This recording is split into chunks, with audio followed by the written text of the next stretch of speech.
va commencer, fruit du travail des hommes de cette terre de Camargue. Accueille cette gerbe, prémisse de la récolte, et avec Saint Genest, ton serviteur, accorde-nous ta bénédiction.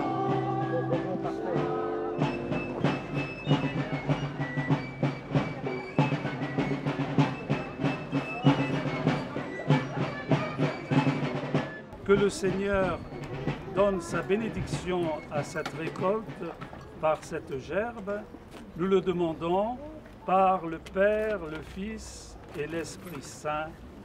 Amen.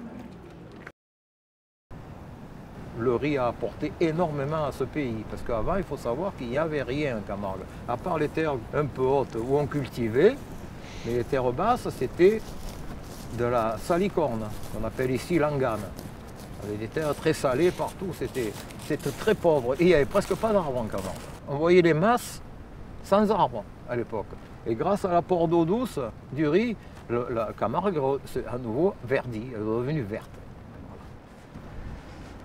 Mon grand-père a commencé à faire du riz en Camargue, non consommable, en 1922. Ça, c'était pour dessaler les terres, pour pouvoir cultiver la betterave au sucre, pour faire du sucre. L'idée est venue par la faim des gens qui avaient pendant la guerre, on manquait de nourriture, et l'ensemble des Camarguais se sont dit, si on faisait un peu de riz, puisqu'on en a déjà fait à une époque, mais qui était réservé uniquement à la consommation animale. Et on a réussi à avoir quelques semences de riz d'Italie. Il y a eu l'arrivée des compagnies d'Indo-Chinois, hein, qui avaient la, comment on appelle ça, la main-d'œuvre indigène. Donc, ils avaient décidé, le gouvernement de Vichy, d'envoyer une partie de cette main-d'œuvre indigène en Camargue, enfin, ou dans la région. Donc, le matin, le traducteur venait prendre les ordres auprès du bureau, soit par mon grand-père, soit par mon père, pour savoir ce qu'ils allaient faire dans la journée. Thì sau đó thì là từ nhỏ thì là khi đó mình qua lúa, vì cái ông chủ đó là có làm mấy chục mẫu về lúa nhưng mà hỏng đi. Chúng tôi không đồng ý với ông kỹ sư về nông nghiệp. Là lúa nó mà vải á thì sau này là cái hoa với nó các cái thứ các cái chất khác nó tròn với không gờ đó thì phải cấy đấy. Ils ne comprenaient pas la façon qu'on faisait. Nous, c'était des terres neuves. Ça, ce sont des terres qui ont déjà reçu pas mal de rizières. Hein. Mais à l'époque, il n'y avait pas de rizières. Donc, on envoyait de l'eau dans des terrains neufs, même des terres qui n'avaient plus de culture depuis des siècles. Donc, l'Indo-Chinois, qu'est-ce qu'il faisait? Il repiquait, lui, dans son pays. Mais ici, on n'en avait pas besoin. On n'avait pas d'herbe. Donc, on se contentait de faire du semis à la volée. C'est pour ça que l'Indo-Chinois était complètement perdu de voir la façon qu'on pouvait travailler. Thì sau là đồng ý là cấy. Nhưng mà cấy người ta không xuống được. Là bởi vì họ sợ nước.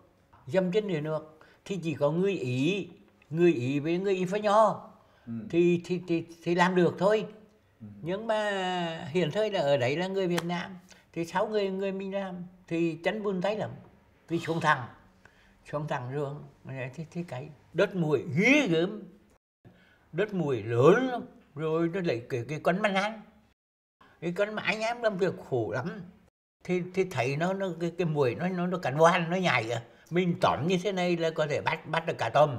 Oui, on mettait des toiles, des genres de torchons sous les chapeaux il y en avait un ou deux qui avaient le tonkinois là.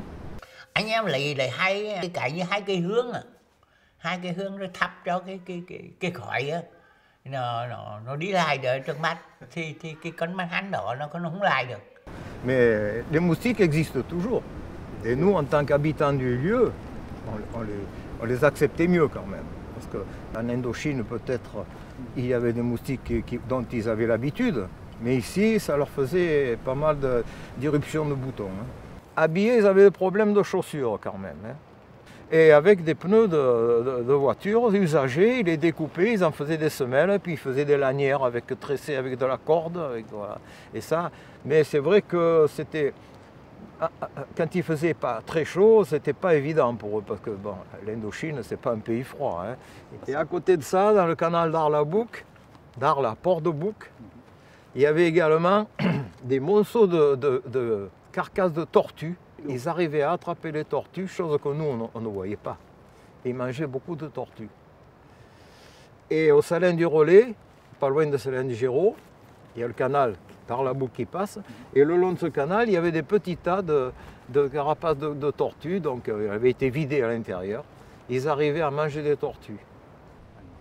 Ce qu'on a essayé de dire, que la riziculture en Camargue, les Indochinois étaient à la base, c'est faux. Mais je continue à dire que ce n'est qu'en 1944 qu'on a commencé vraiment à avoir du riz en Camargue. Pas en grande quantité, hein, parce qu'avant, ce qu'on dit, c'est pas vrai, c'est faux. Il faut se mettre à la place de tout propriétaire. Ils avaient cette main-d'œuvre qui leur arrivait gratuitement, là.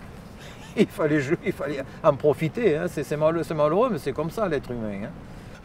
Et c'était la ruée vers l'or. J'ai connu des agriculteurs, des riziculteurs qui se sont formés à l'époque, qui ont fait fortune, c'est vrai. J'en connais un qui a commencé avec 6 hectares et il a fini avec 2000.